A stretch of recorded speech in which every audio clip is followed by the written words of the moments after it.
Boston's in the second year of a program to dramatically improve a group of underperforming schools. Among the contributors in the turnaround efforts at the Dearborn Middle School in Roxbury were more than 400 employees of Fidelity Investments. A few weeks ago, they were back at the Dearborn for a day of service, and joining us as our guest from Fidelity is the Senior Vice President of Community Relations, Sheila Cavanaugh. Thank you very much for being with us, Sheila. Thank you, Chris. I mentioned one day and one program, but you're actually working on a number of things aimed at middle school students right now. We are. We have a multi-tiered strategy. One prong of the strategy is to bring the talent of Fidelity employees into upgrading the physical environments of middle schools that need help. Dearborn is a partner school of Fidelity, and we've committed to working with them for 3 years. So as part of that, we work with Jose Duarte, the principal, his staff, members of the student body, and parents to help us determine what the needs of the school are. So once we determine the needs of the school, we build project plans around that and deploy Fidelity employees to manage those projects to upgrade the schools. Also part of our strategy is to expose children to colleges and careers. We underwrite field trips for middle school students in the city of Boston and surrounding communities to bring them to campuses like Boston University, Boston College, Northeastern, Harvard, MIT, so they can spend up to 3 days with students and professors to learn what college is all about. We also lengthen the school day. Lots of kids in Boston are out of school at 1:30 or 2:30 in the afternoon, so we have employees who go into the school system through citizen schools to run after-school apprenticeships, so the kids can lengthen the academically enriching portion of their day and learn new things that they wouldn't ordinarily. Well, we've been talking about that day of service back in August at Dearborn. You're doing things that seem to be fairly ordinary, even just putting on a new coat of paint. Why is that important?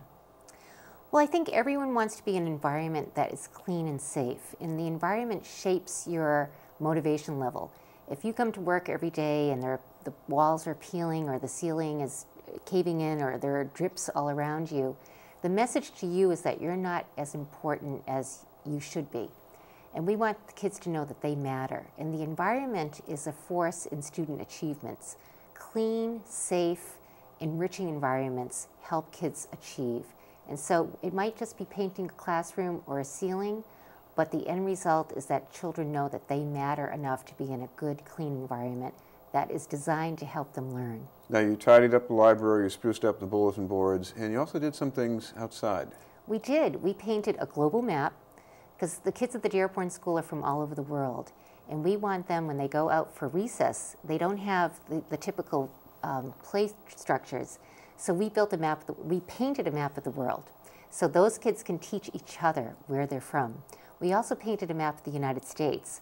We did not paint the names of the states where they were. We simply painted the map with the 50 states so that they can learn about the states within the United States. And we have plans to paint the city of Boston. So the Dearborn School has an asphalt playground, and so it gave us a wonderful platform to use to paint murals that are designed to not only enable the kids to have fun, but to learn at the same time. We also built an outdoor classroom.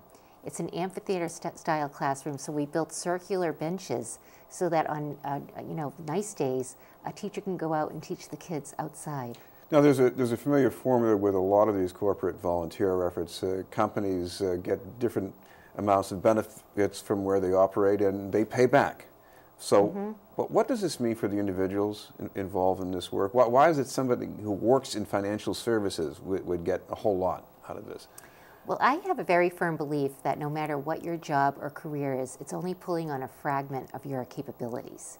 And I'm basing this in all the years that I've worked and all the years that I've been managing people. People are immensely talented and immensely gifted, and we typically pursue careers in subjects that we're good at or that we like. But there's a whole other portfolio of skills that people bring just by virtue of being themselves.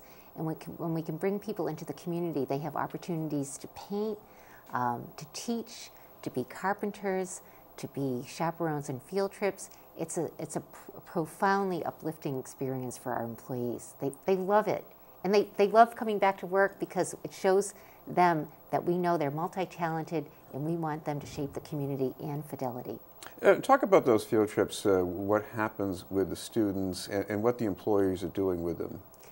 We have a program through our partner Teach for America. So we've designed an application for teachers to fill out The field trips have got to be designed to build college and career exposure. We're working with middle school children, many of whom have no one in their immediate life who's gone to college or has a career outside of the neighborhood. So the teachers fill out the application. We have a review board of Fidelity employees. We evaluate the applications. Our budget is finite, so we can't fund all of them. But we will choose applications that are designed to bring kids to a college campus. We brought a couple of 8th grades from the Garfield Middle School in Revere to Boston University. They spent a day attending classes. They met students who looked like them, students who came from communities like Revere. They met professors, they met deans, and we start to plant the seeds in these children's minds that you too can be a successful college student, and we want them to start to imagine themselves on campuses like Boston University. By the way, what about the future? Anything new that you're planning over the year ahead as far as what you're going to be doing with the volunteers? Well, we've just come out of our first year. This is a brand new strategy at Fidelity and brand new program. So we're learning as we go. We're new to field trips, we're new to school transformations, and we're actually new to apprenticeships. So we look to broaden and deepen our impact in middle schools in the city of Boston and surrounding towns. And we also want to build in financial literacy. Financial literacy is sort of a gap in U.S. education. We have a lot of talent and resources at Fidelity, so we're looking to really broaden our relationship with schools like Dearborn School to help these kids learn the basics of saving, sacrificing, investing, planning.